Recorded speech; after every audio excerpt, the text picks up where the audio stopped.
aprendizajes que necesitan. Entonces, miren, ¿qué les pedimos? Cambio de actitud y que asumamos el compromiso para desarrollar una cultura inclusiva, ¿verdad?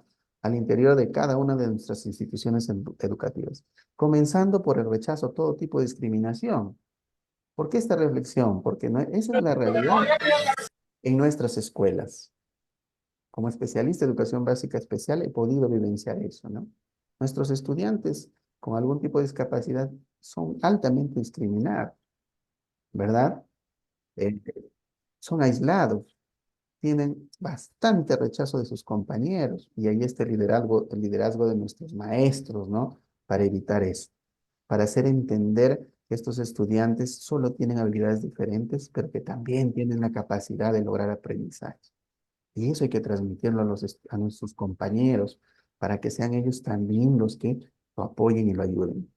¿Ya? Y hay que evitar todo tipo de exclusión. Eso es lo primero que queremos que en esta ponencia ustedes se lleven.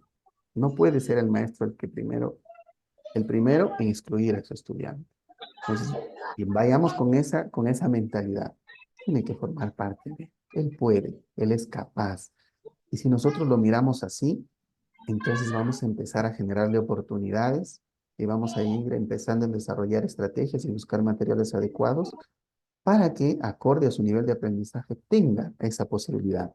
Si no lo vemos así, si no nos quitamos estos prejuicios y estereotipos que tenemos formados en nuestra mente y que la sociedad también lo tiene, cuando, por ejemplo, ve a un estudiante con discapacidad y dice, ese niño es válido, ese nunca va a aprender, ¿para qué pierdo mi tiempo, etcétera? Entonces, si no nos quitamos eso, no nos va a permitir creer que sí pueden y que sí van a desarrollar aprendizajes, ¿correcto? Entonces hay que quitarnos esas cosas para poder brindar una verdadera educación inclusiva. Y eso parte de nosotros, estimados maestros. Que sí nos exige un poquito de preparación, sí, pero cuando ustedes empiecen a desarrollarlo, van a entender que vale la pena, porque estos niños necesitan mucho cariño, mucha comprensión, necesitan sentir que lo valoramos, ¿verdad? Que los entendemos y que creemos también en ellos. Pensemos en eso.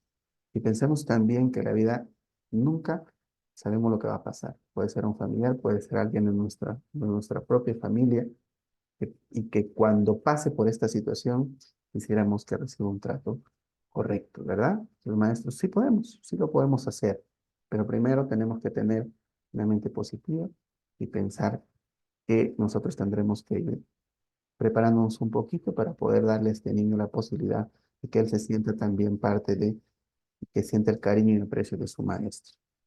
Muy bien.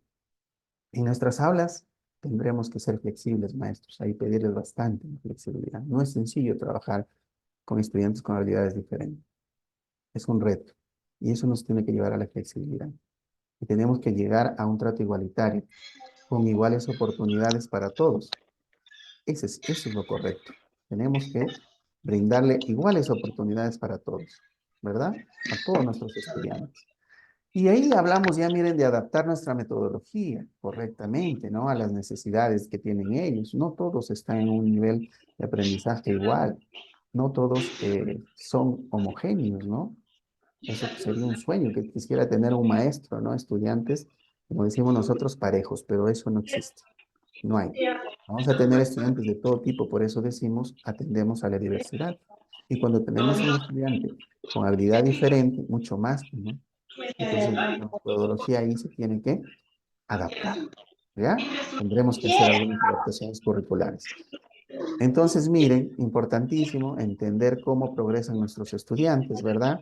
Cuál es su ritmo y estilo de aprendizaje y estar siempre dispuestos nosotros como maestros a modificar nuestras estrategias que utilizamos, ¿verdad? Porque a veces una estrategia no puede ser la que funcione para todos los estudiantes. No es así.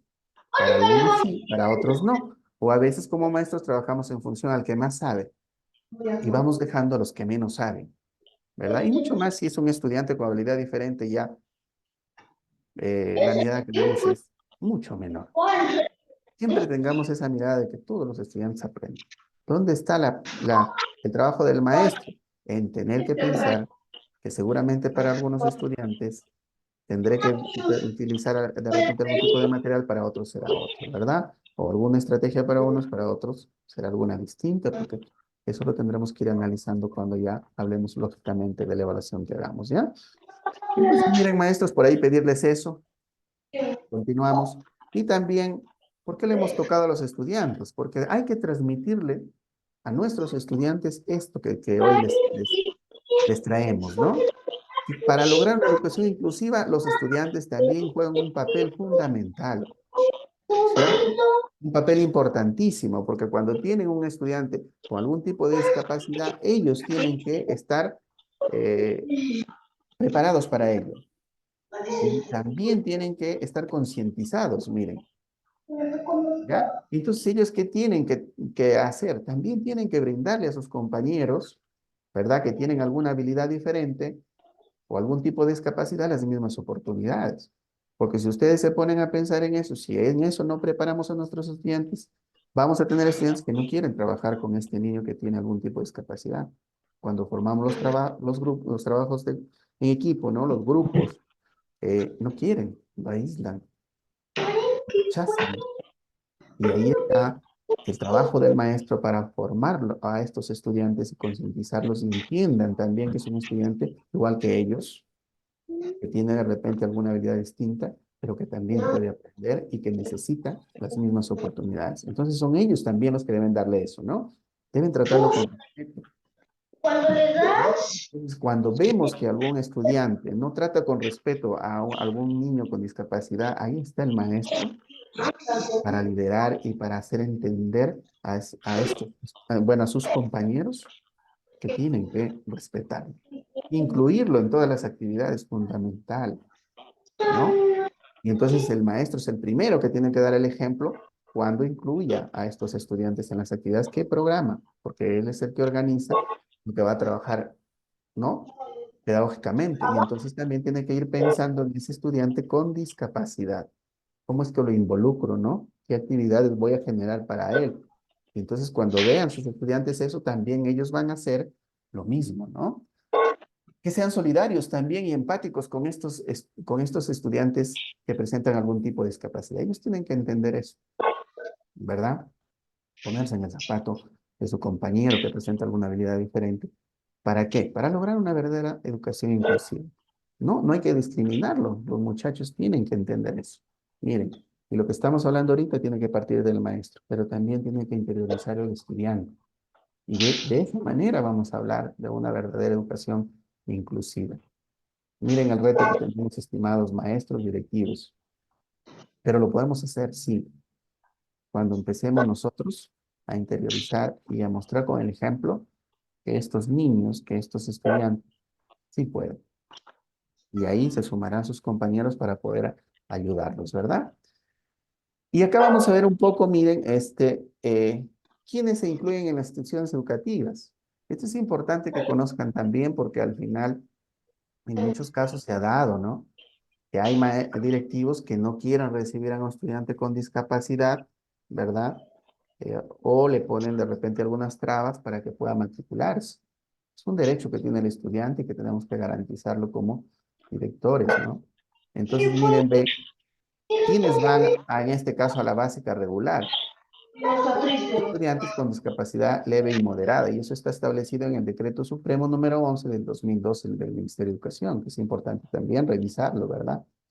Para poder nosotros tener conocimiento. Entonces, si tienes capacidad leve y moderada, va a una básica regular, va a una educación básica alternativa, a un CEP. Pero cuando ya presenta multidiscapacidad, es decir, tiene muchas discapacidades que eso se puede ver en su carnet, ¿no? El CONADIS o un informe que nos emite el médico, entonces ya ¿a dónde va? A un CEBE, ¿verdad? Y en este caso, cuando presentan discapacidad severa, los atiende los centros de educación básica especial, siempre y cuando también haya, no estén cercanos al lugar donde está el estudiante, ¿ya? Entonces, miren, importante que sepamos esto, ¿no? Para no de repente cometer de repente algún error y negarle el derecho a estos estudiantes, ¿no? O a veces algún docente no quiere recibirlo, por ejemplo, cuando distribuyen, ¿no? Las secciones, el directivo, y algún docente de repente se entera que en esa aula hay dos, tres estudiantes que presentan discapacidad, pues no quieren, ¿no? no quieren recibir ese tipo de estudiantes. Entonces, primero tenemos que saber que es un derecho y como tal tenemos que recibirlo y tratar de brindarle las oportunidades dentro de nuestras posibilidades.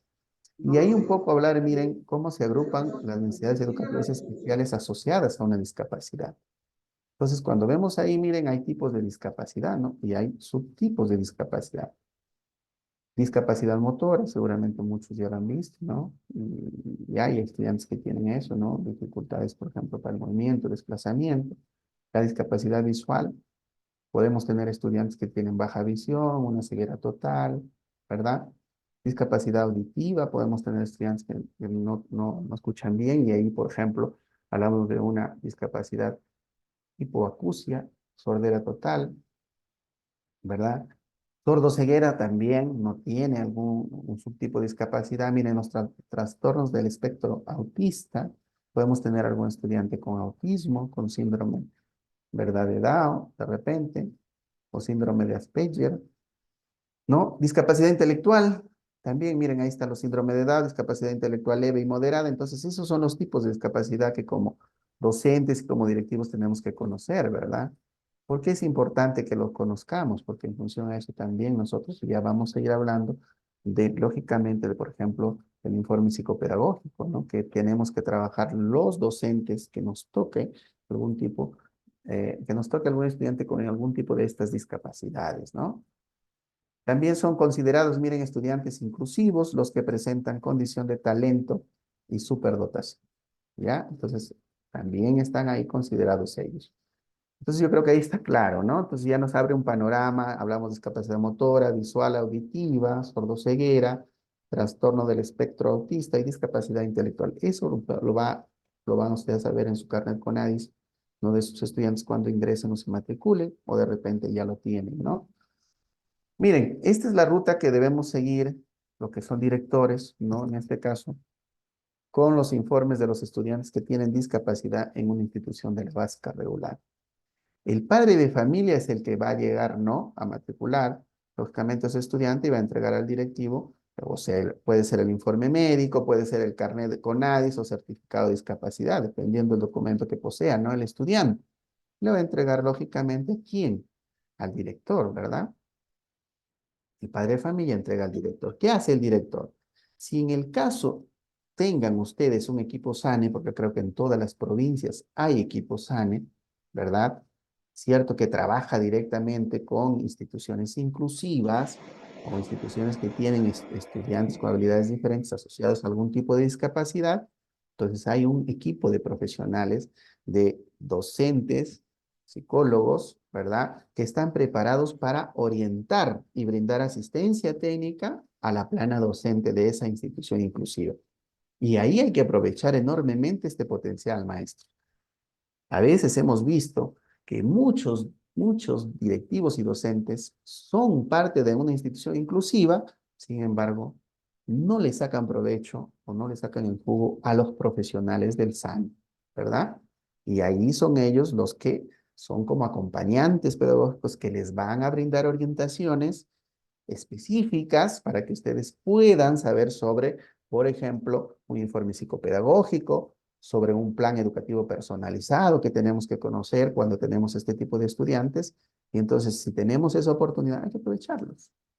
¿Ya? Cuando lleguen a visitarnos, hay que aprovecharlos para que nos orienten cómo hacer una adaptación curricular, cómo de repente adaptar los materiales educativos para poder trabajar con este tipo de estudiantes. Y a veces no pasa eso. Llega, los visitan, ¿qué hace el maestro? Bueno, deja que la visita pase y no saca provecho a ese asesoramiento que puede recibir, firma el documento, se regresa el personal del equipo SANE y miren la oportunidad que estamos dejando, ¿ya? Entonces, el director, ¿qué hace? Remite al profesional SANE los documentos entregados por el padre de familia. Esto siempre y cuando sea una institución inclusiva y que esté focalizada y que sea parte del equipo SANE, ¿correcto?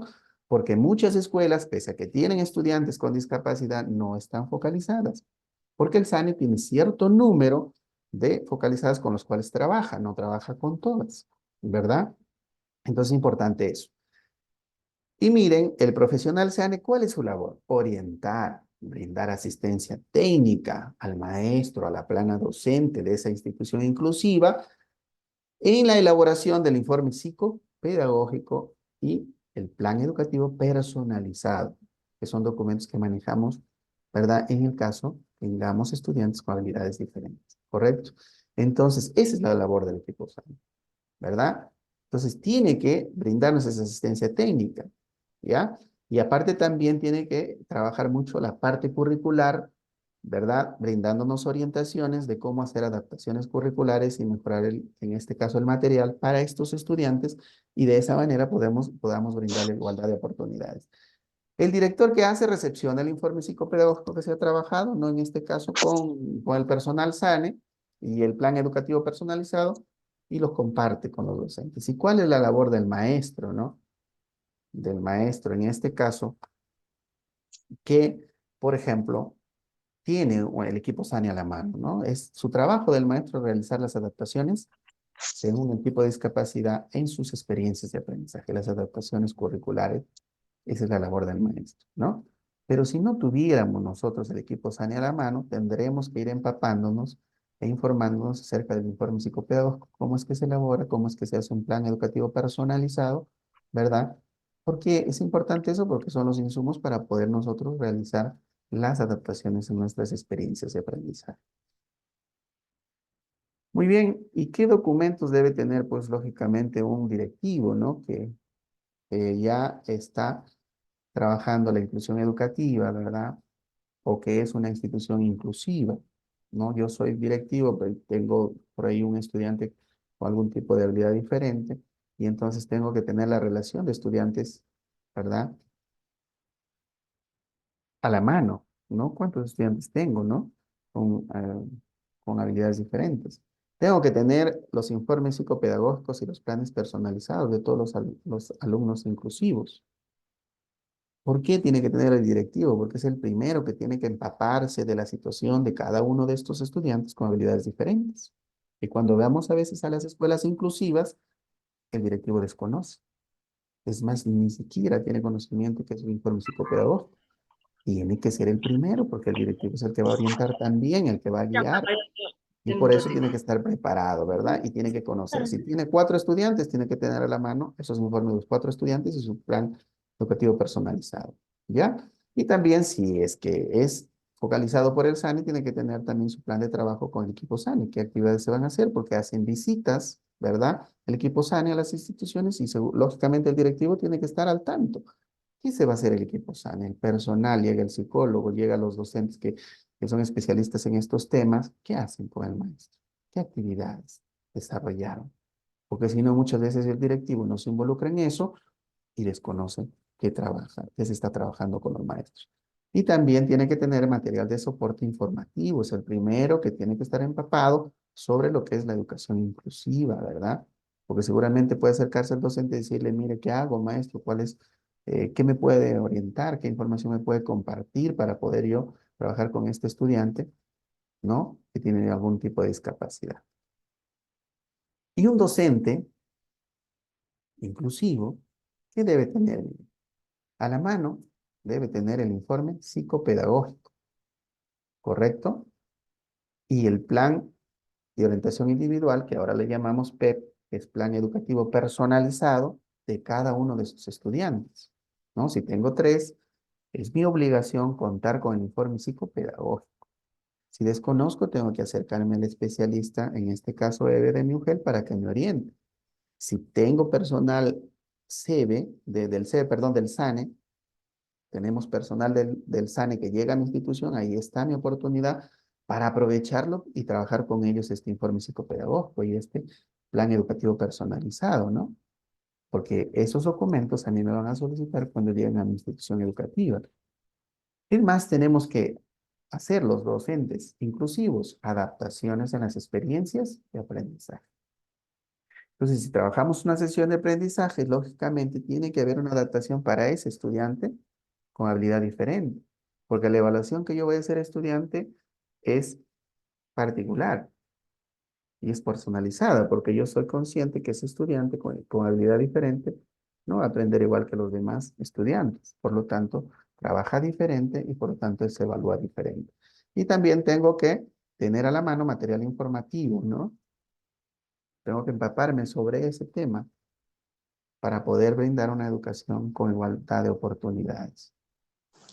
¿Y qué debemos hacer, verdad? Para lograr, pues, una educación inclusiva. ¿Qué debemos hacer, maestro? Miren, primero, lo que nosotros les vamos a pedir que ustedes interioricen esto es que como maestros debemos evitar usar términos inadecuados.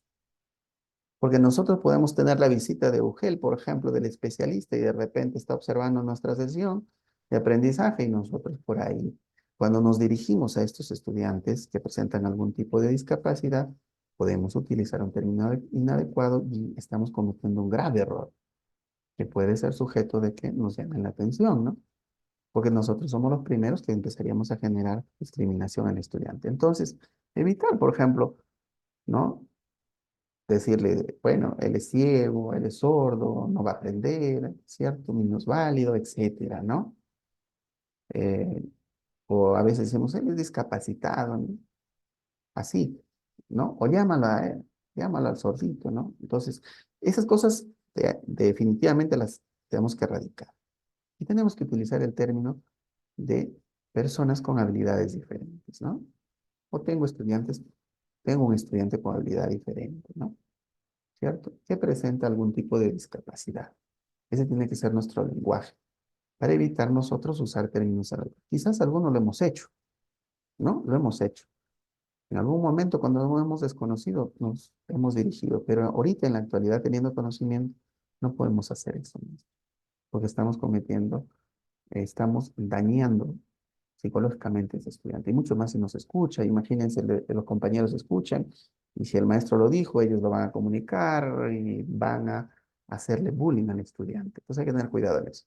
El otro aspecto es impulsar el trabajo colaborativo en las aulas. Definitivamente, si tenemos este tipo de estudiantes, lo que nosotros tenemos que desarrollar y tenemos que convertir en un hábito en nuestras aulas es el trabajo colaborativo. Definitivamente eso va a ayudar enormemente para que estos estudiantes sean incluidos.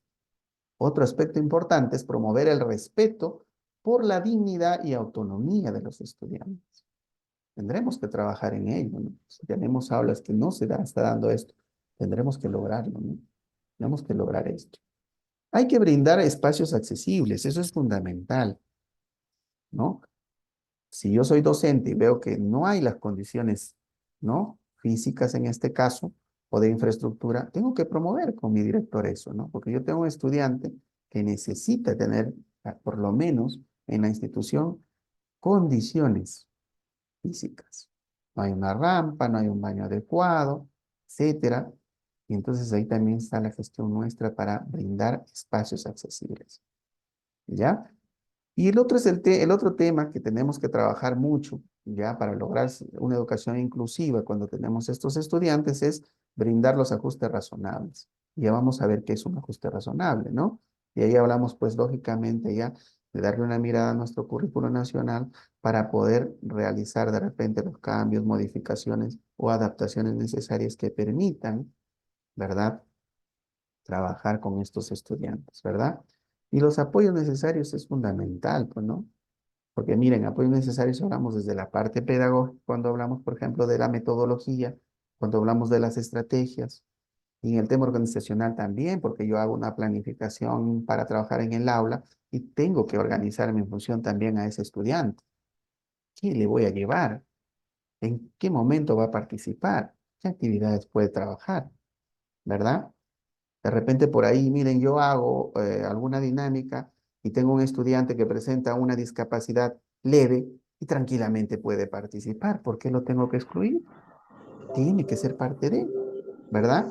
Y entonces también, miren, entre otras, es importante que entendamos eso, ¿no?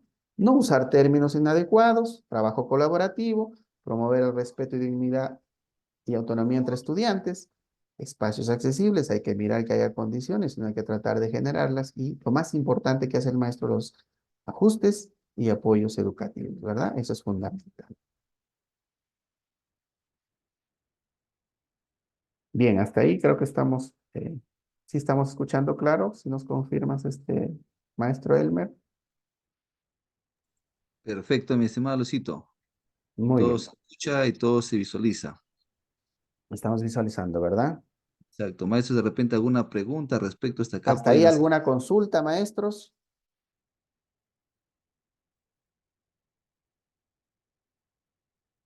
De repente alguna consulta hasta ahí, si no lo hubiera, nos confirman para continuar, ¿ya? Buenas noches, profesor Luis. Escuchamos. Buenas noches. ¿Sí?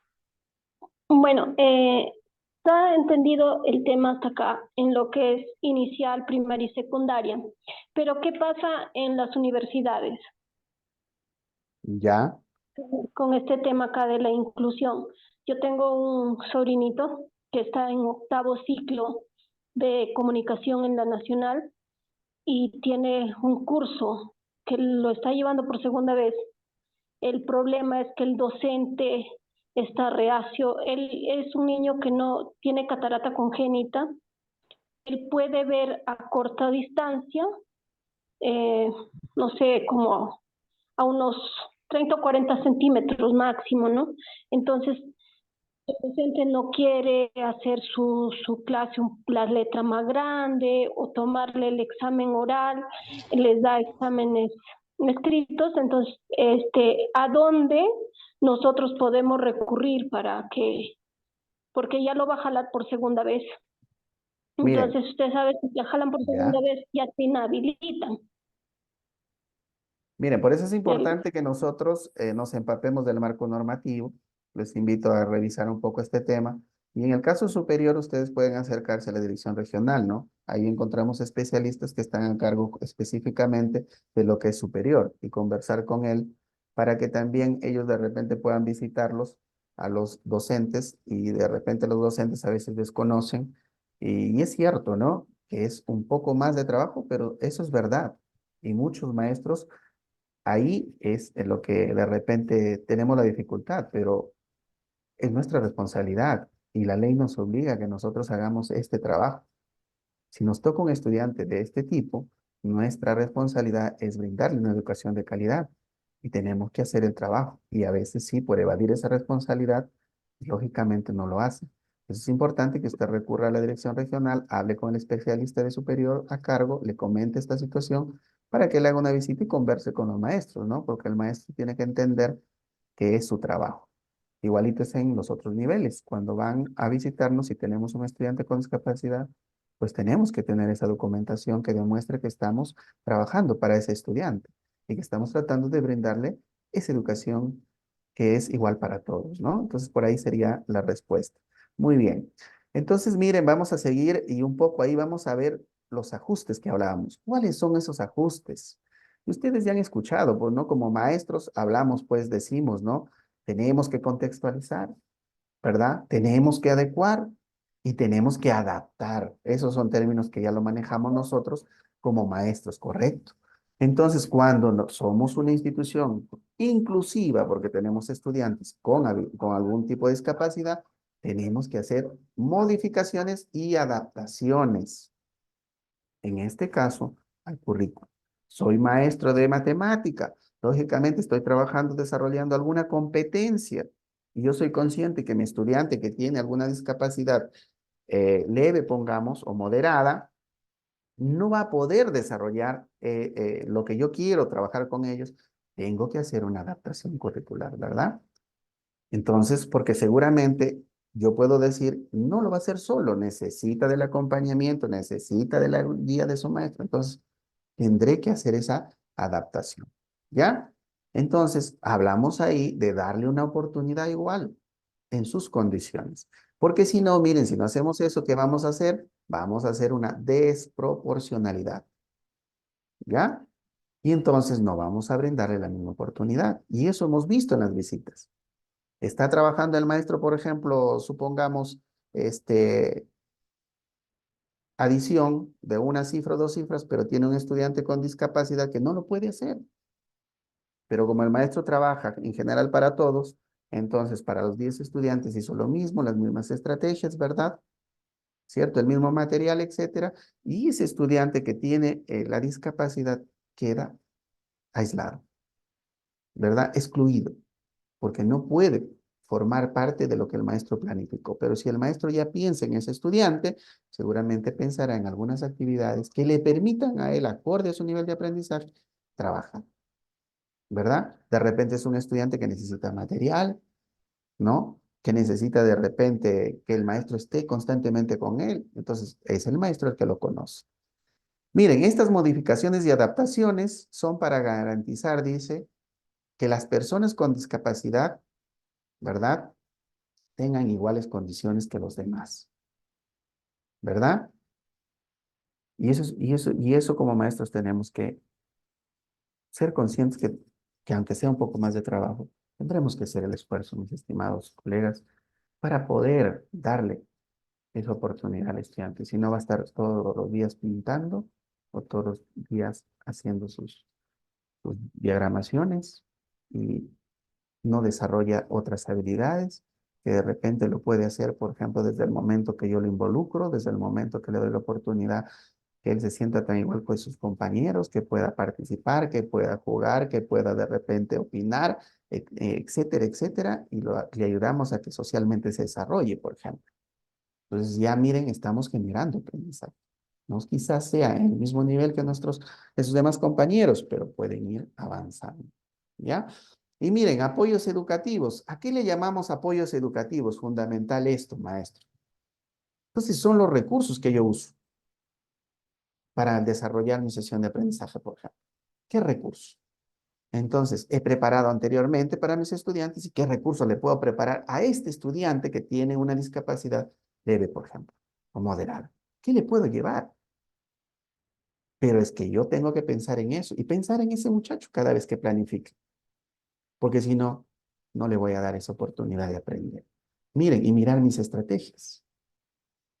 Si, por ejemplo, yo soy consciente que a ese estudiante, por ejemplo, no le detesta la bulla, por ejemplo, y yo programo una actividad donde sus estudiantes toditos van a gritar, lógicamente, ¿qué estoy haciendo? Le estoy negando la posibilidad de que él participe, porque no, yo sé que no le gusta, pero programé una actividad así, de repente por ahí una actividad de motivación, que vamos a iniciar la clase, o de repente en el transcurso del desarrollo de la sesión, planifique algo que yo sé que no, a él no le agrada, porque lo conozco, y quiero involucrarlo, no lo va a hacer. Entonces, importantísimo, miren que pensemos también en las estrategias. Nunca dejemos de pensar en ese estudiante o en esos estudiantes con habilidades diferentes que estén en mi aula, ¿ya? Y por eso decimos estrategias organizativas, ¿no? Porque yo planifico. Muy bien. Miren, otro aspecto importante, hay que ver mucho el tema de sus intereses. Entonces, cuando yo voy a hacer un apoyo educativo, ¿qué le interesa a ese estudiante? ¿Qué es lo que más le agrada, no? Para que él se sienta bien y quiera participar en eso, ¿no? Miren, otra cosa importante es que, lógicamente, esto va a contribuir a que uno de mis estudiantes mejore, pues, ¿no? Mejore, ¿ya? Entonces hay que abarcar también actividades que respondan a la diversidad de los niños y niñas que yo tengo, ¿ya? Entonces es importante. Otro aspecto, desde una perspectiva mucho más amplia, se concibe el apoyo, dice, como todas las actividades que aumentan la capacidad de un centro para responder a la diversidad fundamental, ¿ya? Y también hablamos de apoyo educativo, ¿verdad? Cuando hablamos de que el apoyo también lo proporcionan los profesionales cuando planifican las actividades pensando en todos los niños, siendo conscientes de sus diferencias, ¿no? ¿Cierto? De sus intereses, de sus estilos de aprendizaje. O cuando los niños se ayudan entre sí. Es importantísimo entonces esto, miren, ¿ya? Y a veces seguramente podemos tener algunos estudiantes con discapacidad que necesitan apoyo de algún profesional y que tendremos que hacer la gestión, por ejemplo, para que de repente llegue un psicólogo a mi institución educativa, para que reciba alguna terapia. Entonces, también va por ese lado los apoyos educativos. Miren, si enseñamos a los niños a aceptar la diversidad como algo normal, no vamos a tener que hablar de inclusión, sino de convivencia. Y en la imagen nos transmite todo, ¿no? Miren cómo esos niños, en esa imagen, a su compañerito que tiene alguna discapacidad, cómo es que también lo consideran, lo valoran, lo incluyen, ¿cierto? Están con él. Ese es el sueño que queremos tener en las escuelas con este tipo de estudiantes. Y ese es el reto que tenemos los maestros. de algún día tener eso, ¿no? Donde esos estudiantes con discapacidad sean tan iguales que los demás y sean vistos así, que sean vistos con potencialidad, con capacidad, que sí pueden y tiene que la escuela llevarlos a eso. Tiene que formarlos en eso, porque cuando el estudiante con discapacidad sale de la escuela, sale del colegio, llega a una superior y ya llega con esa mentalidad de que no puede, que no es capaz, que no sirve para nada, porque así se ha sentido y porque eso ha recibido en la escuela. Entonces, el reto que tenemos es cambiar eso. Y para cambiar eso tenemos que trabajar en eso. Y para poder lograrlo, igualdad de oportunidades en todo sentido. Sí, estimados maestros. Si el niño con discapacidad que pasó por mi aula, yo he promovido eso, va a salir un niño seguro. Y donde vaya, él va a sentir que es capaz. Y eso lo va a mostrar en cualquier situación en la que se enfrente. Entonces, eso es básico. Entonces, una educación es de calidad si da respuesta a la diversidad del alumnado. ¿Correcto? Cuando no trabajamos en función a algunos, sino en función a todos. Es decir, si se ajustan a la enseñanza y a las ayudas pedagógicas, a la situación y características de todos y cada uno de los estudiantes, y si se les proporciona los recursos necesarios para que progresen en sus aprendizajes. Miren, entonces ahí sí hablamos de una educación de calidad, ¿ya? Cuando pensamos en nuestros distintos estudiantes, cuando pensamos en sus distintas formas de aprender, cuando pensamos en su situación, en este caso, estudiantes con discapacidad, y nosotros le proporcionamos aquellos recursos que le ayuden a tener igualdad de oportunidades y que por lo tanto aprendan igual. ¿Y qué es hablar, educar en la diversidad? Miren, educar en la diversidad es cuando el docente acepta que cada estudiante es único, pues, y que cada estudiante tiene potencialidades, tiene intereses, tiene conocimientos, tiene habilidades, y tenemos que verlo de esa manera. Si no lo vemos así, no vamos a poder decir que trabajamos y atendemos a la diversidad. Porque nuestros estudiantes, decía yo, son heterogéneos, pues, ¿no? Unos avanzan más que otros, otros demoran, otros estudiantes que tienen discapacidad se vuelve su aprendizaje más lento, pero tenemos que ser conscientes que tienen potencialidades, ¿verdad? Definitivamente lo tienen, lo que tenemos que es descubrirlo. ¿Ya, maestros? Entonces, miren, tendremos que presentar, como ahí lo dice, el contenido, o en este caso, ¿no? Lo que queremos que los estudiantes aprendan, lo que nosotros decimos, el propósito que nos hemos planteado en este día para enseñar en diversos formatos y utilizando diferentes medios, diferentes recursos, diferentes estrategias y adaptándolo, pues, ¿no? Adaptándolo a la realidad y al ritmo y estilo de aprendizaje de mi estudiante, ¿no? Entonces, por ahí les pedimos eso. Sé que es un reto, pero si lo empezamos a hacer, lo vamos a lograr. Y definitivamente pensemos, ¿no? En que nosotros como maestros tenemos que tratar a todos por igual. Y que como maestros siempre queremos que todos los niños reciban las mismas oportunidades. ¿Y quién lo promueve? Somos nosotros. Entonces, si tienen estudiantes con discapacidad y si son ustedes una institución inclusiva, pues lógicamente, miren, hay un reto. Pero como maestros somos creativos y somos capaces y lo vamos a hacer. Empiecen. Yo creo que es fundamental, empiecen dándole iguales oportunidades en el aula. Yo creo que por ahí avanzamos muchísimo. Involúcrenos, muchachos. Lo resto es parte del proceso, lo iremos aprendiendo. Iremos aprendiendo cómo se hace un informe psicopedagógico, iremos aprendiendo cómo se hace un plan educativo personalizado.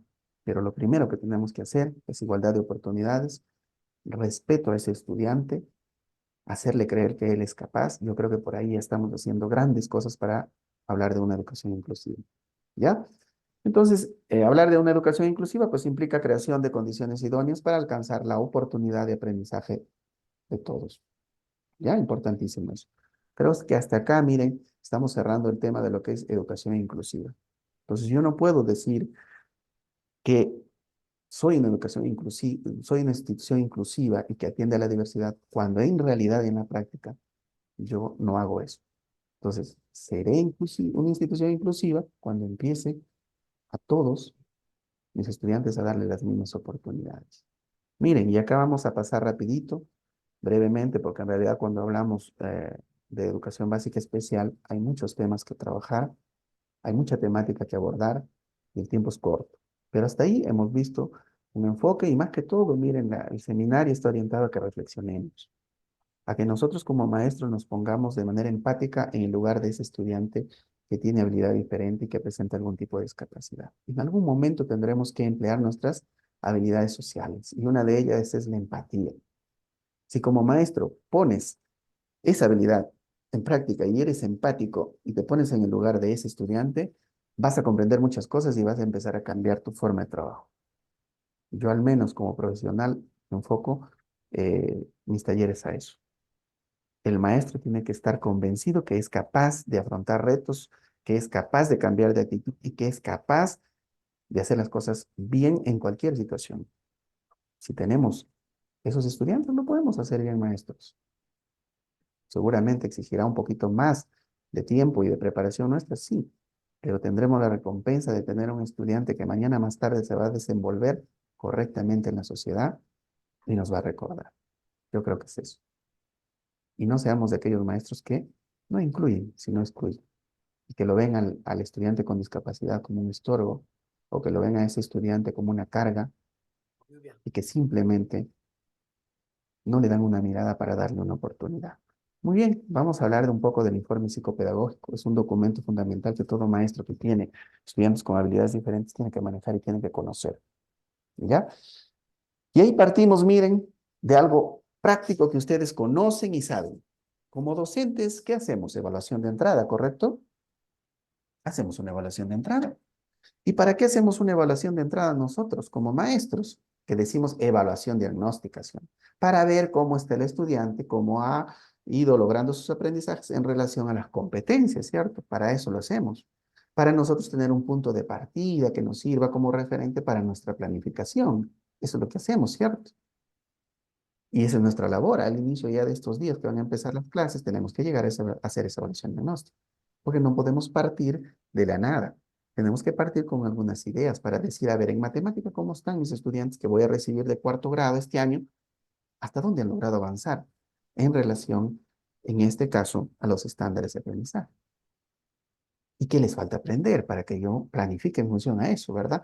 Porque yo, si no hago eso, puedo llegar a planificar lo mismo, y a veces eso pasa en las escuelas porque planificamos cosas que los muchachos ya conocen, ya saben, y ahí viene el tema que dice el estudiante, bueno, va a la casa y le comenta al papá, le dice, papá, pero la clase está aburrida, papá, ya no me interesa, ya no quiero ir, porque es lo mismo se hace, eso ya lo he visto, eso ya lo conozco. Para eso es la evaluación de entrada, evaluación diagnóstica. Saber el punto de partida de nuestros estudiantes, cómo están sus aprendizajes en relación a las competencias. Y en el caso, miren, de que nuestra escuelita cuente con estudiantes que presentan habilidades diferentes asociados a algún tipo de discapacidad, ya entra a tallar la evaluación de entrada que se le denomina evaluación psicopedagógica. Es diferente, ¿cierto? Evaluación diagnóstica, evaluación psicopedagógica cuando tengo un estudiante con discapacidad. ¿Y que lo tengo que hacer? Sí, pues lo tengo que hacer. Porque si no hago esta evaluación psicopedagógica, ¿cómo puedo enseñarle a ese estudiante?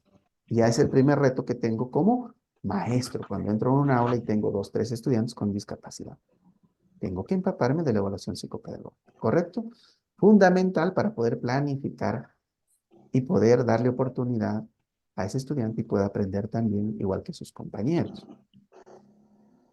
Miren, entonces la evaluación psicopedagógica, ¿qué es? No es más que el recojo y análisis de información de carácter pedagógico que permite conocer de manera integral al estudiante o a los estudiantes que tienen discapacidad o que tienen otras demandas educativas.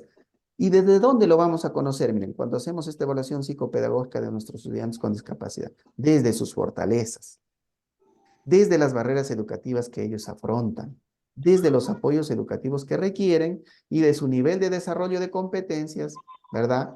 Para que nosotros como maestros podamos darle una respuesta educativa apropiada y logremos en su nivel de aprendizaje que ellos tengan una educación integral y de calidad, ¿verdad? Entonces es importantísimo.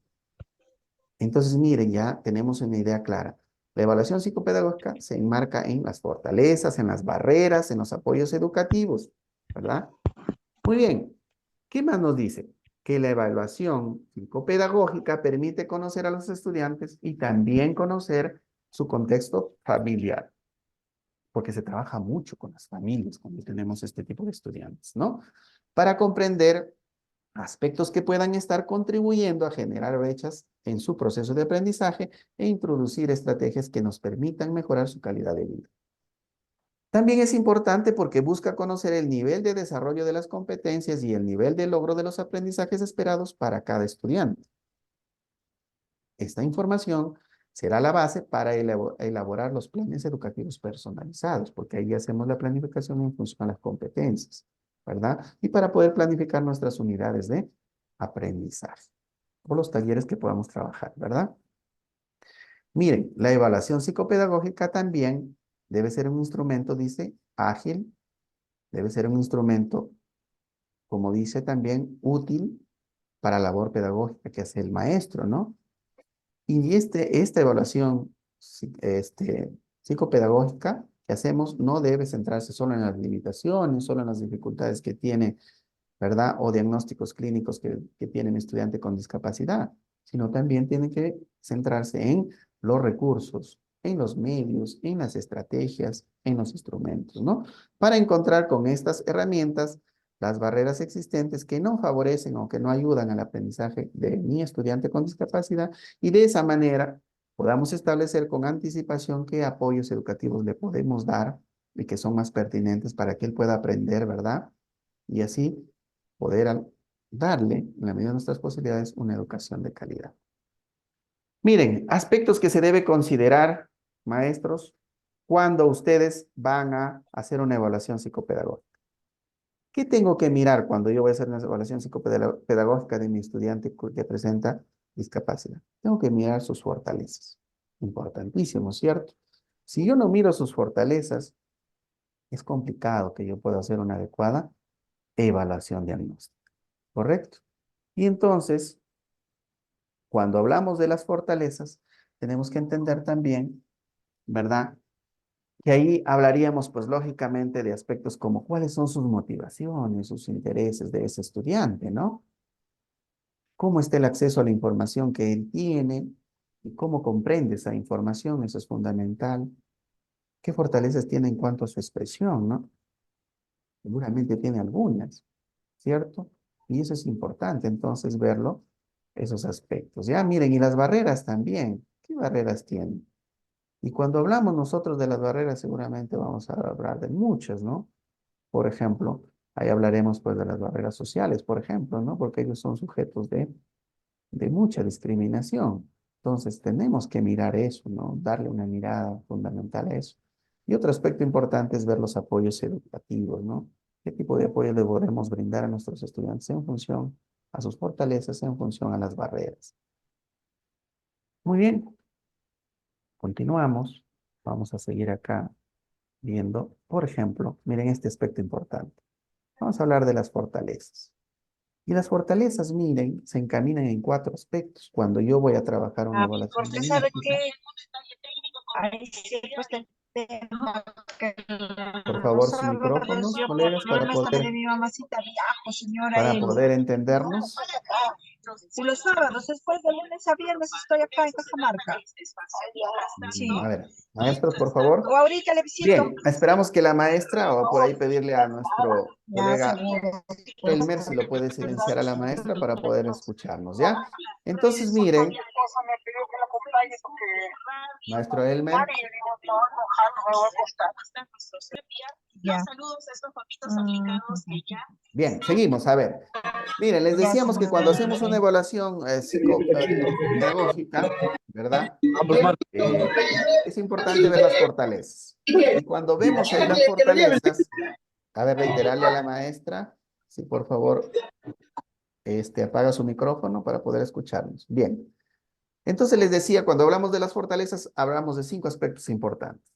¿Cuáles son sus motivaciones e intereses del estudiante? ¿Ya? Entonces, miren, cuando hablamos de eso, es importante dar una mirada ahí, ahondar, ¿verdad?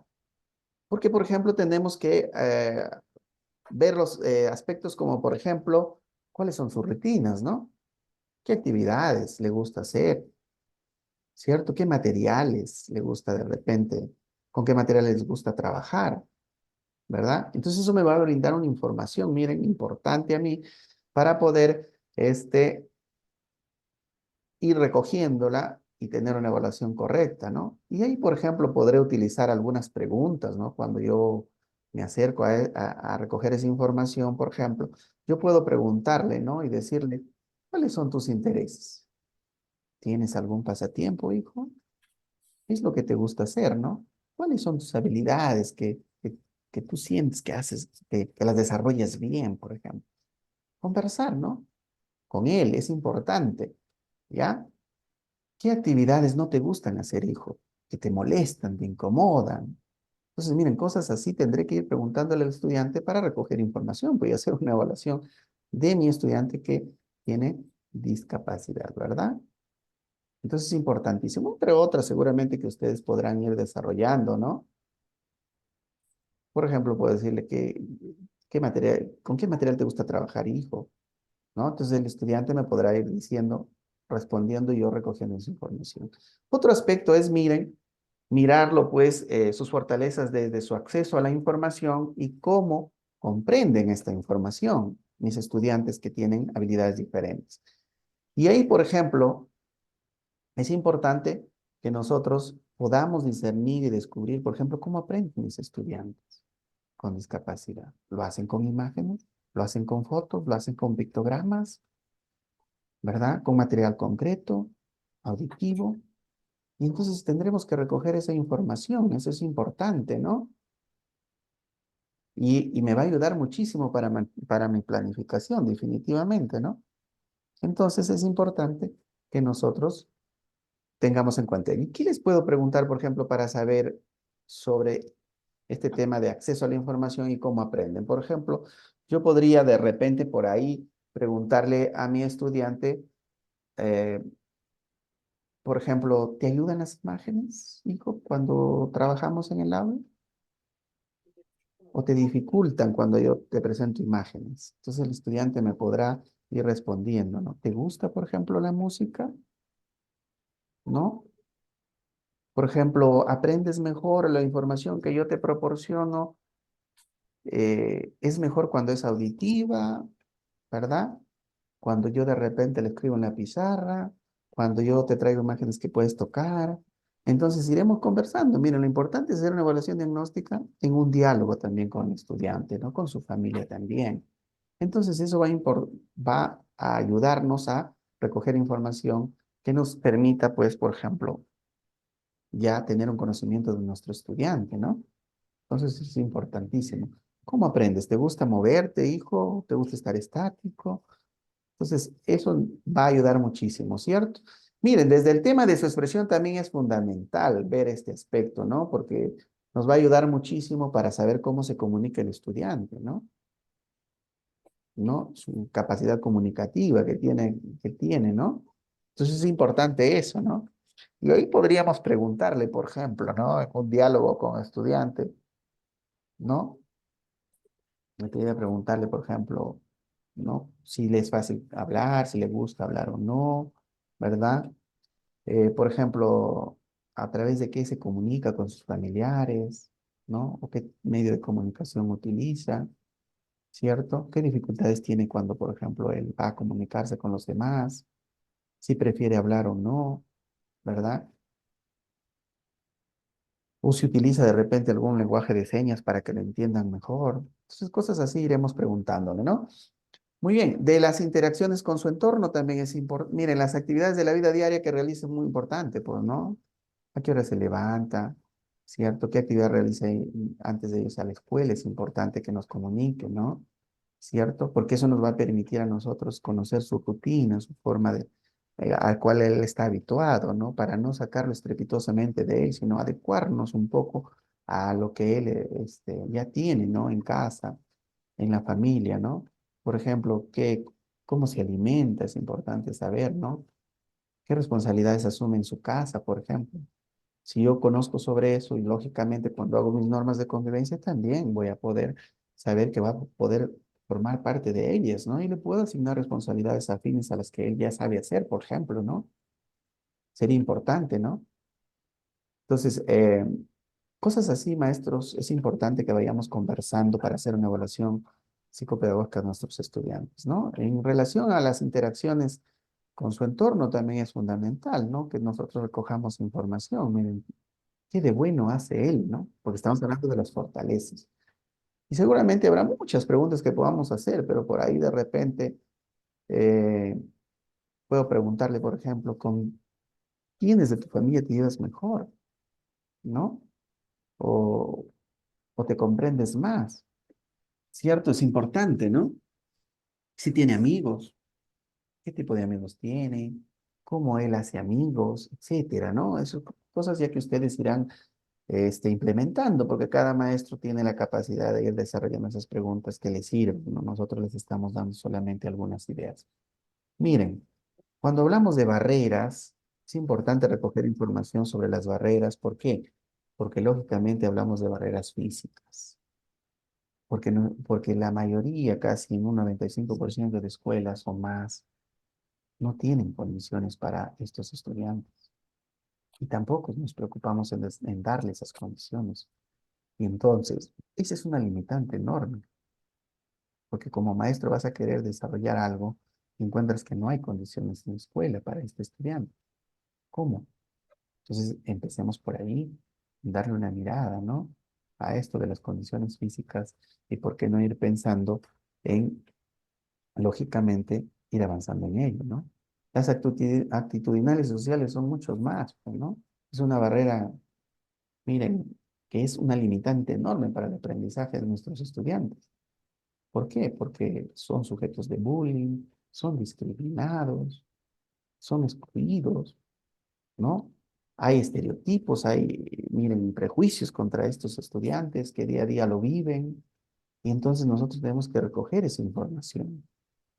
¿Para qué? Para que en función a ello también podamos hacer una adecuada planificación, ¿verdad? Para que nosotros evitemos estas cosas, por ejemplo, ¿no? Es fundamental ello, ¿no? Y a veces hay barreras pedagógicas, maestros.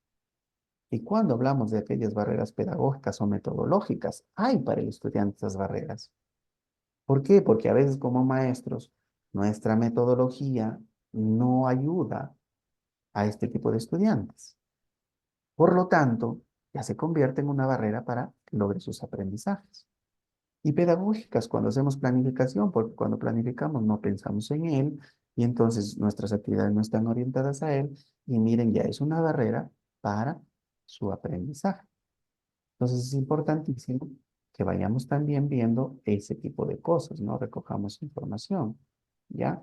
Porque de repente yo llego, miren, al aula de mi estudiante y lo encuentro ahí, tengo que recoger eso. ¿Cómo te enseñó tu maestro? ¿Qué has hecho con tu maestro anterior? Y el niño les va a contar y decía, bueno, me hacía hacer esto, me traía dibujos por acá, por ahí. Entonces yo ya me voy dando cuenta como maestro y digo, ah, ya. Entonces esa forma que ha venido trabajando su maestro anterior, no, definitivamente no va a lograr nada. Si yo sigo haciendo lo mismo, no voy a lograr. Entonces tengo que empezar a implementar nuevas estrategias. ¿Me ayuda esa información? Lógico, me ayuda y me ayuda bastante, ¿ya? Miren, pedagógicas y metodológicas, ya dijimos, y organizativas, sí, pues porque tiene que ver con la planificación, pues, ¿no? Desde el momento que yo planifico en el día a día, ya voy organizando mis acciones, mis actividades. La escuela ya tiene programado rutinas establecidas que desarrolla, ¿cierto? Permanentemente. Y a veces muchas de esas tendremos que ir modificándolas porque no se adecúan a los estudiantes con habilidades diferentes. Eso es fundamental. Miren, y los apoyos educativos ya hablábamos, pues, ¿no? Es importante también que veamos ello, ¿no? Entonces, es importantísimo que nos centremos en los apoyos educativos. Miren, y ahí tenemos en tres aspectos, ¿no? Tres aspectos fundamentales. Uno, según la fuente de dónde provienen, ¿ya? Según la fuente de dónde provienen, es importantísimo que miremos, por ejemplo, desde el mismo estudiante, de sus habilidades o conocimientos que posee, ¿no? De repente, según la fuente de dónde provienen, de repente también es de otras personas, ¿no? O familiares pueden recibir algún apoyo, ¿no? de repente de algún amigo, de algún otro docente, ¿cierto? También, por ejemplo, ahí podríamos hablar de servicios puntuales como terapias, talleres, de repente está recibiendo alguna terapia, algún taller, estás asistiendo de repente a algún psicólogo, etcétera, ¿no? Dependiendo. Según la intensidad y duración, también es importante ahí que vayamos viendo, ¿no? Por ejemplo, que el estudiante puede requerir apoyos generalizados. Por ejemplo, de repente tengo un estudiante que presenta una discapacidad que de repente es severa y necesita de un apoyo generalizado que es permanentemente estar con él, ¿no? Para que pueda aprender, darme un espacio, ¿no? Y ahí tendré que seguramente utilizar las estrategias de atención, bueno, para aulas multigrado, ¿no? En este caso, la atención directa, indirecta, diferenciada, etcétera, ¿no? Que me permita a mí tener un poco más de tiempo para poder estar con estos estudiantes que presentan habilidades diferentes, ¿no? Si es que su situación, yo he recogido información y me doy cuenta que este estudiante necesita un apoyo generalizado, ¿no? De repente es un estudiante que bueno, necesita apoyos de repente que no son generalizados, que se tienen que dar por momentos, ¿verdad? Y entonces es importante conocerlo, porque yo digo, de repente es un estudiante que sí, mire, pese a su condición de discapacidad, sí puede, ¿no? Desarrollar autonomía, entonces necesita de mí por ciertos momentos, no permanentemente, ¿correcto? Y otro aspecto importante según sus funciones, ¿ya? Según sus funciones también es importante, miren, que nosotros veamos el tema de apoyos educativos y recojamos información ahí, ¿ya? Porque según sus funciones, por ejemplo, ¿para qué me va a ayudar? ¿Cierto? Porque yo tengo que ver, por ejemplo, cuando desarrollo una clase, si necesito llevarle imágenes, si necesito llevarle bueno, fotos, si necesito llevarle pictogramas, ¿cierto? O de repente necesito llevarle un audio, o de repente trabajar con lenguaje de señas con él. Entonces, en función a eso, iré determinando esta situación. Miren, entonces, maestros, es importante que vayamos recogiendo esta información en esos aspectos. Miren, repito, en sus fortalezas, en cuáles son las barreras que tiene el estudiante y qué apoyos educativos le podemos ir brindando o ya le han brindado para que hagamos una evaluación diagnóstica pertinente. Miren, y acá dentro de la evaluación diagnóstica, cuando ustedes hagan una evaluación diagnóstica, vamos a trabajar con dos cosas. Una es la entrevista a las familias, fundamental, ya la entrevista a las familias. Tenemos que tener un acercamiento a las familias de estos estudiantes permanentemente, porque de ellos son las fuentes más importantes que nos va a dar información fidedigna para poder hacer una evaluación correcta. ¿Ya? Hay que conocer el contexto familiar, eso es vital, porque el estudiante, recuerden que es el reflejo de su realidad, de la familia de donde proviene, de su cultura, de sus creencias, sus valores, cómo está formado el estudiante. Entonces, debe realizarse por recomendación la entrevista con las familias de manera presencial. ¿Ya, maestros? Y ahí les estamos presentando un formato que es una sugerencia, ¿no? Que ustedes la pueden adecuar, lo pueden mejorar, correcto. Toda entrevista con familias tiene que tener datos del estudiante, ¿ya? ¿Por qué es importante esto? Porque yo tengo que tener claro, ¿verdad? Con qué estudiante estoy trabajando, ¿ya? Entonces ahí, por ejemplo, sus apellidos, su teléfono, ¿verdad? Si puedo consignar, por ejemplo, sus familiares también es importante tener ahí una carpetita de mi estudiante cuando haga sus entrevistas. Y acá miren, ya les mostramos más o menos algunas sugerencias en función a las preguntas que podríamos trabajar, por ejemplo, de lo que hemos hablado, de las fortalezas, ¿verdad? Y ahí, por ejemplo, en relación con sus intereses, en relación con lo que hablábamos, con el acceso y comprensión de la información, hay preguntas sugeridas, en relación con la expresión, miren, en relación con las actividades de su vida diaria, por ejemplo, ¿no? ¿Con quién pasas todo el día? ¿Con quién tomas tus alimentos, por ejemplo? ¿Lo haces solo, lo haces en familia? ¿Cuánto tiempo ves televisión o juegas en tu celular? ¿No? Etcétera, ¿no? Hay preguntas que podremos ir incorporando ustedes que crean de repente dicen no son pertinentes, las pueden ir quitando o pueden ir agregándolas, ¿no? Igualito, miren, en relación también está a sus intereses, a los intereses de su entorno. Entonces ahí vamos a ir encontrando preguntas que nos orientan, ¿verdad? Y es importante que lo tengan en cuenta. Es una sugerencia nomás, ¿cierto? Por ejemplo, en relación bueno, a sus motivaciones e intereses, ¿qué actividades son tus favoritas? ¿Qué intereses tienes, no? ¿Qué te motiva? ¿Tienes algún pasatiempo? ¿Cuáles son tus habilidades, no? que de repente desarrolles mejor, qué actividades no te gustan realizar, qué actividades sí te gustan realizar. Entonces, miren, esto nos ayuda muchísimo a conocer al estudiante, ya eso es básico. Entonces, vayamos por ahí viendo, y ustedes son pues creativos, maestros, y pueden ir mejorándole esto, ¿no? Y pueden ir incorporando otras cosas que ayuden. Miren, otro aspecto importante que tiene esta ficha, miren, de entrevista con familias, entonces tiene los datos, tiene, ¿verdad? Recojo de información en relación a los aspectos que hablábamos, como las fortalezas, ¿no? Como el tema de la expresión, como el tema de sus actividades cotidianas. También tienen, miren, otro aspecto que es el desarrollo del estudiante. Es un poco importante conocer su historia personal, su historia escolar, y ahí recoger información sobre, por ejemplo, la cantidad de hermanos, quiénes integran su familia, cuántos son, ¿cierto? Si, por ejemplo, se presenta alguna dificultad emocional, en su historia escolar también es importante conocerlo, ¿no? Eh, si ha cursado, qué tipo de niveles ha cursado, si ha recibido alguna atención adicional, si ha tenido dificultades para adaptarse a la escuela, etcétera, ¿no? Ya ustedes podrán ir incorporando otras. Miren, entonces la evaluación psicopedagógica también se va a trabajar desde una lista de cotejo, ¿ya? Y aquí las listas de cotejo, recuerden que son instrumentos que se utilizan para registrar información que se recoge a partir de una observación planificada de los estudiantes, ¿verdad? Y sirve para comprobar, en este caso, la presencia o ausencia de una serie de características en el desarrollo de sus aprendizajes.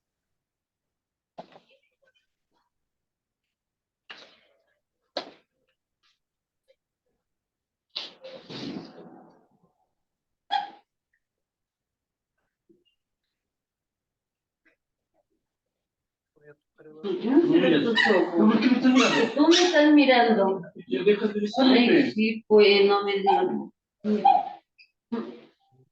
¿Tú bien?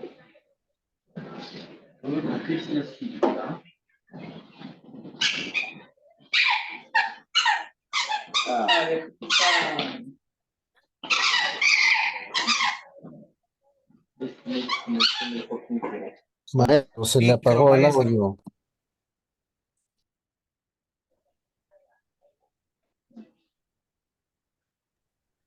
Active su micro, profesor Luis. A ver, disculpen, seguimos. Ya habíamos, por ahí, por accidente, se había cerrado nuestro audio. Les decíamos, maestros, que cuando hacemos una evaluación psicopedagógica, vamos a trabajar con la lista de cotejo. Es un instrumento importante porque me permite a mí recoger información, ¿verdad? Con criterios de evaluación para poder saber cómo están mis estudiantes con discapacidad en relación a las competencias que quiero trabajar con él en cada una de las áreas. Entonces, es importante que ahí ustedes, miren, tengan en cuenta lo siguiente. Los criterios de evaluación deben basarse en las competencias, en los estándares de aprendizaje y en los desempeños del currículo nacional.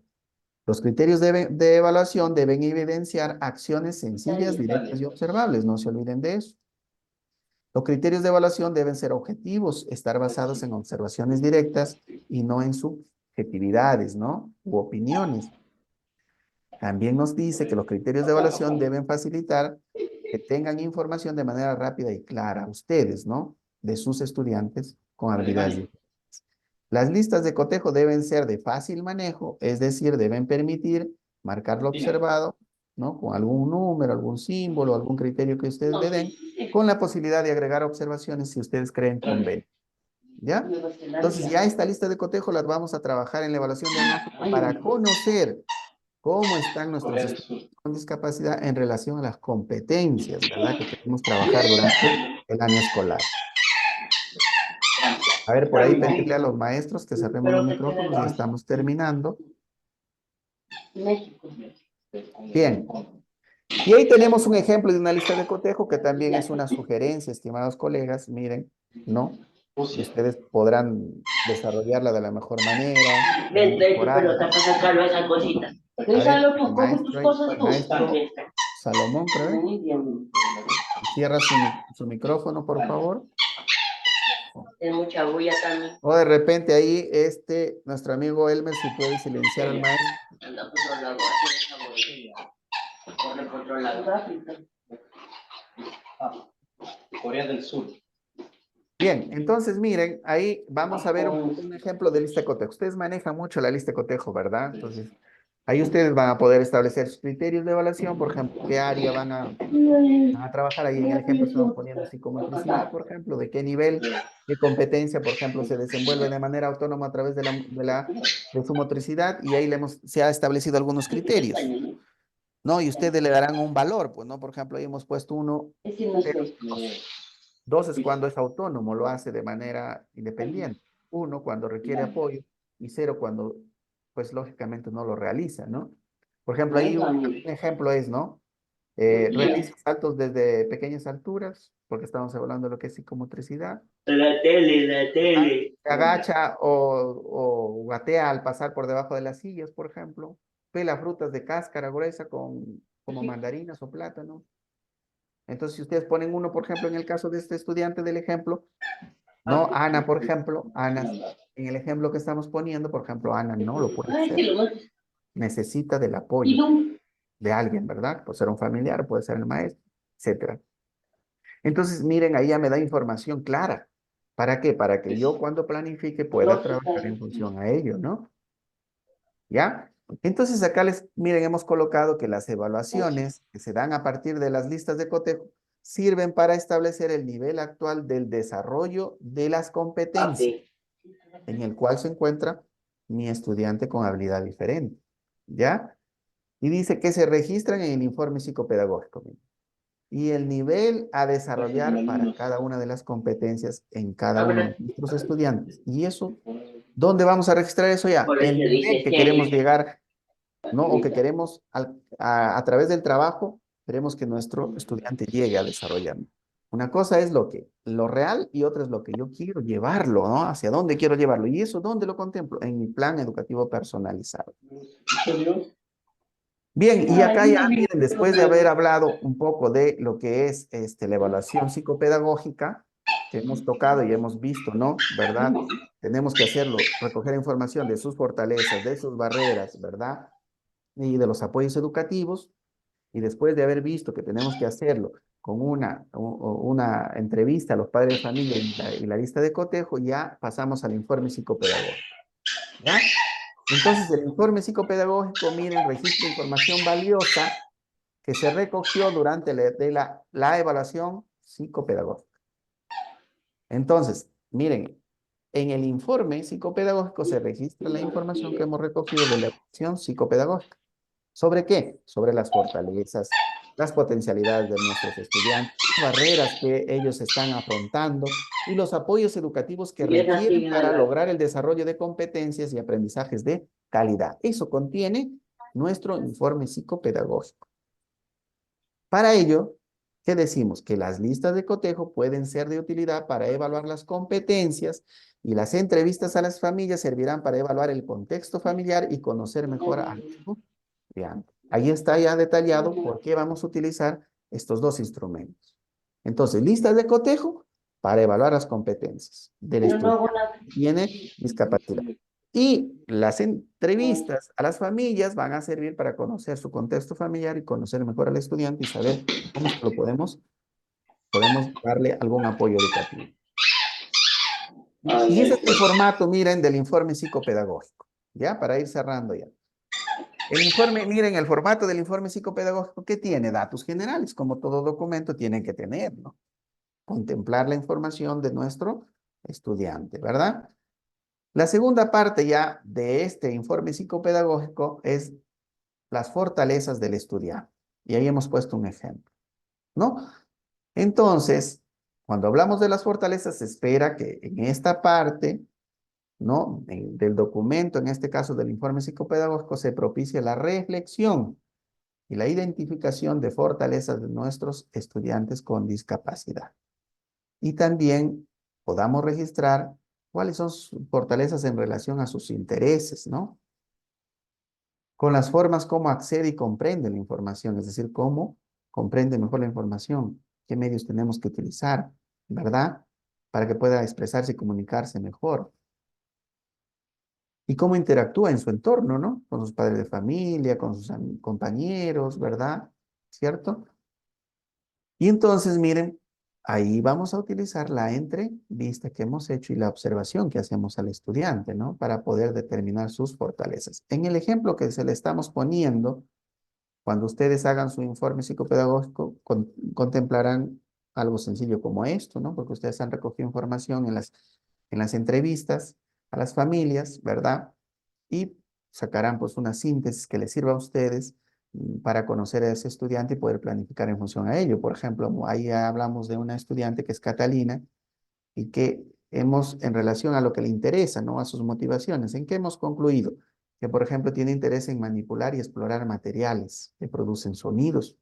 ¿Para qué me sirve eso? Para que cuando yo planifique, piense en ello y cuando voy a trabajar algún, bueno, algún aprendizaje o quiero alcanzar un propósito con Catalina, yo tengo que pensar lógicamente en esos materiales. Y tengo que agenciarme de ellos. ¿Para qué? Para que yo pueda desarrollar sus aprendizajes en función a lo que a ella le interesa, en función a lo que a ella le gusta. Y ahí, como por ejemplo hemos detallado, como las onomatopeyas de los animales, ¿cierto? Por ejemplo, a ella le gusta mucho, dice, su teclado, ¿no? Aplastar bastante el teclado, ¿cierto? Varias veces. Asimismo, le motiva observar en la televisión series animadas y musicales para niños. Entonces también, miren, me va a servir porque en algún momento a ella le gusta ver televisión. Entonces le puedo llevar un video, ¿no? ¿Cierto? De repente puedo planificar pensando en ella y de repente yo hago de repente alguna motivación utilizando, ¿no? La televisión o una serie animada porque sé que a ella le va a gustar, ¿no? ¿Cierto? Tiene interés en jugar, dice, con su madre y frente a las muestras de cariño de ella responde con pequeños pellizcos, ¿verdad? A Catalina le gusta realizar actividades de dactilopintura utilizando témperas. Miren, fundamental. Entonces, para eso es la evaluación psicopedagógica. Y ya en mi informe psicopedagógico ya contemplo en síntesis, ¿verdad? Lo que bueno, lo que le gusta a mi estudiante en relación a sus motivaciones de interés. Miren, ya le estamos dando un ejemplo ahí. La tercera parte que contempla todo informe es el desarrollo del estudiante, ¿ya? Entonces, en esta parte del informe psicopedagógico, ¿qué dice? Deberás describir el desarrollo del estudiante en relación con su historia personal, ¿verdad? Y su historia escolar, ¿ya? Entonces, ahí, por ejemplo, hemos puesto el número de hermanos, el lugar que ocupa, las personas que integran su familia, con quienes vive, ¿cierto? Si tiene algún apoyo, como por ejemplo teléfono, lentes, perdón, audífonos, silla de ruedas, andador, si tiene alguna alergia o enfermedad crónica, si presenta dificultades emocionales y cómo se manifiestan. Mira, entonces ahí contemplo esas cositas, ¿no? Información de su historia personal y de su historia escolar. Y finalmente, la cuarta parte de un informe psicopedagógico es la descripción del nivel de desarrollo de las competencias. Y esa es la parte más importante en este caso que tenemos que tener en cuenta porque el informe psicopedagógico nos va a servir muchísimo para poder lograr aprendizajes en estos estudiantes, ¿no? Y ver en qué nivel se encuentran, ¿no? Y a qué nivel queremos llevarlo, ¿no? Entonces, miren, esta parte de este documento debe explicar en qué nivel de desarrollo de las competencias en relación al estándar se encuentra el estudiante con habilidad diferente, ¿ya? Listo. Entonces, para eso hago uso ¿de qué? De la evaluación psicopedagógica. Y vamos a mostrarles un poco el formato sugerido, ¿no? Este es el formato que se sugiere, ¿no? Para esta parte del informe psicopedagógico. Y ahí es algo que ustedes ya conocen, porque, por ejemplo, ahí van a colocar el área, qué competencia y cómo está el estudiante, ¿no? Hacen una descripción, por ejemplo, ahí se ha puesto, ¿no? Que Catalina ha logrado desarrollar aprendizajes del nivel 1 de esta competencia. ¿Cierto? Y de los desempeños 24 y 36, por ejemplo. ¿Y qué puedo colocar ahí? ¿Qué hace, no? Y yo me planifico qué puedo, no al finalizar el año, lograr con ella que avance, ¿no? Porque está, miren, en aprendizajes del nivel 1. Yo puedo hacerlo avanzar, ¿verdad? Entonces es una sugerencia que les estamos dando. Por ejemplo, en construir su identidad, en el ejemplo que hemos puesto, ¿no? ¿Qué hace la estudiante? Miren, reconoce necesidades y sensaciones que percibe de su cuerpo y las expresa con llantos, gestos o movimientos. Es lo que ella hace. Y en función de eso yo puedo programar ¿Qué más puedo? ¿Qué otros aprendizajes puedo ir logrando con ello? ¿Ya? Y la última parte ya, penúltima parte de este informe psicopedagógico es las barreras y apoyos educativos. En esta parte, no debemos señalar las barreras que el estudiante enfrenta, ¿verdad? Y eso dónde lo encontramos también en la entrevista con las familias. Ahí tenemos preguntas que nos van a dar información, ¿verdad? Y los apoyos que requiere para el desarrollo de las competencias, ¿no? ¿Cierto? Descritas en bueno, en el capítulo anterior, pues, ¿no? Lógicamente. Muy bien. Entonces, miren, importantísimo que ya en esta parte se contemple, pues, ¿no? Barreras y apoyos educativos. Y ahí, por ejemplo, ya tenemos un esquema sugerido que nos da el Ministerio de Educación, ¿no? Por ejemplo, ustedes pueden colocar ahí en qué dimensión, en relación, por ejemplo, con la motivación, qué barreras tiene y qué apoyos podemos darle.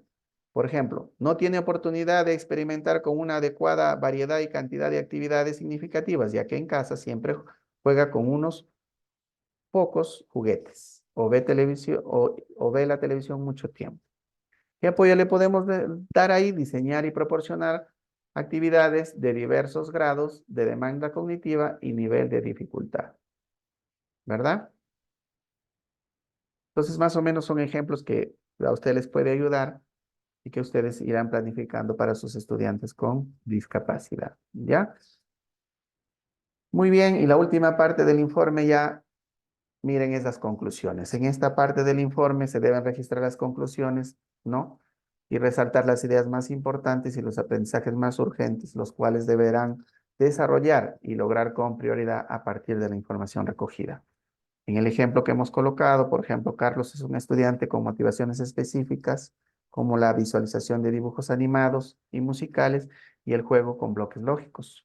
Es la conclusión que hemos llegado, ¿no? Después de haber realizado, pues, lógicamente, nuestra evaluación psicopedagógica, ¿verdad? ¿Qué más dice? ¿No? Además, realiza algunas actividades por sí solo, con supervisión, como tomar un vaso de agua, por ejemplo, ya comer un plátano ya pelado y disfrutar de su alimento favorito. A partir de estas fortalezas podemos iniciar la adquisición de habilidades básicas y funcionales de aseo, higiene, vestido, alimentación, que posibiliten su adecuado desempeño en la vida cotidiana. Entonces, miren, maestros, ahí es importante que lleguemos a una conclusión y toda la información que contemplemos en este informe psicopedagógico nos va a servir para nuestra planificación. Yo les agradezco muchísimo, creo que hemos tomado bastante tiempo, las disculpas del caso, pero creo que por lo menos hemos dado conceptos o nociones básicas de este documento tan importante que es el informe psicopedagógico, que parte de una evaluación psicopedagógica y termina en un informe que ustedes traten de hacerlo lo más sencillo y entendible para ustedes, porque en función a ese informe psicopedagógico, ustedes podrán planificar, estimados maestros, para poder atender a nuestros estudiantes con habilidades diferentes de la mejor manera y acorde a sus necesidades. Entonces les va a dar ideas, les va a abrir luces para poder saber qué hacemos con esos estudiantes y cómo podemos involucrarlo y cómo podemos atenderlo para que no estén excluidos en el aula. Muchísimas gracias a todos por permanecer hasta el último, muchas bendiciones y seguramente nos estaremos encontrando en algunos otros talleres. Esperamos que esta información les sirva y que de alguna otra manera, más que todo, vayamos sensibilizados y conscientes de que sí podemos darle las mismas oportunidades a nuestros estudiantes con habilidades diferentes y verdaderamente, pues, nos podamos convertir en una institución inclusiva, ¿verdad? Y que desarrolle, pues, una educación inclusiva para todos. Muchas gracias, gracias a todos, cuídense bastante, gracias también a nuestro amigo Elmer y al instituto que nos está dando esta oportunidad también para poder llegar a ustedes. Gracias y cerramos, creo que, esta pequeña ponencia. Bendiciones para todos. Muchas gracias, mi estimado Luisito. Gracias, muy amable también, maestros. Gracias por la gran ponencia que tenía el día de hoy. Pues esperando que toda esta exposición saquemos el provecho necesario. A maestros, maestras, agradecerles también, las disculpas a veces de caso que algunos diferencias hubo, pero estamos en este caso también para ir apoyándonos unos a otros. Maestros, agradecerles y también invitarles ya a la nueva instituto Ya estamos, pueden ingresar también a la página del instituto y verlo en este caso también las grabaciones. A todos los docentes que en este caso requieran su certificación, también pueden llamar a los números que ya están indicados en lo que es la página. Gracias también a ustedes por todo ese compromiso y confianza brindada en nosotros. Que Dios le bendiga, nos estamos viendo.